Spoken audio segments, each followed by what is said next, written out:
हैं intraday Nifty and bank Nifty के levels. इसके अलावा आपको हम रिकमेंडेशन देंगे 5 स्टॉक्स की जिनमें आप ट्रेड कर सकते हैं और होल्ड कर सकते हैं 7 to 10 डेज के लिए। साथ ही हम उन स्टॉक्स के परफॉर्मेंस के बारे में भी जानेंगे जो हमने आपको रिकमेंड किए थे। लेकिन आगे बढ़ने से पहले अगर अभी तक आपने हमारे चैनल को सब्सक्राइब नहीं किया है वो जरूर सब्सक्राइब कर लें। सबसे पहले हम बात करते हैं इंट्राडे निफ्टी और बैंक निफ्टी लेवल्स की। इंट्राडे निफ्टी लेवल्स की बात कर लें तो पहला सपोर्ट लेवल है 21,930, दूसरा सपोर्ट लेवल है 21,830, पहला रेजिस्टेंस है 22,120 और दूसरा रेजिस्टेंस है 22,220।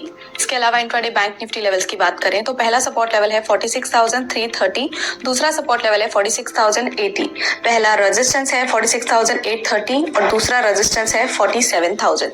चलिए अब नजर डालते हैं 5 momentum stocks for the day पर, यानी कि हम आपको रेकमेंड करेंगे 5 स्टॉक्स जिन्हें आप होल्ड कर सकते हैं 7 to 10 डेज के लिए। सबसे पहला रिकमेंडेशन है जोमेटो। यहाँ पर बुलिश ट्रेंड है, बाय कर सकते हैं 160 पर, स्टॉप लॉस 150 लगा सकते हैं, पहला टारगेट 170 और दूसरा टारगेट 178। इसके अलावा है यूनियन बैंक, ये रिवर्स फ्रॉम द सपोर्ट है तो आप इसे बाय कर सकते हैं 148 पर, स्टॉप लॉस 142 लगा सकते हैं, पहला टारगेट 155 और दूसरा target 160। Next is electro steel castings limited. यहाँ पर वॉल्यूम स्पर्ड है तो आप इसे बाय कर सकते हैं 156 पर, स्टॉप लॉस 147, पहला टारगेट 166 और दूसरा टारगेट 175 पर रख सकते हैं। Next stock is जीपीपीएल। यहाँ पर राइजिंग वॉल्यूम है, आप इसे बाय कर सकते हैं 206 पर, स्टॉप लॉस आप 195 लगा सकते हैं, पहला टारगेट 217 और दूसरा टारगेट 228।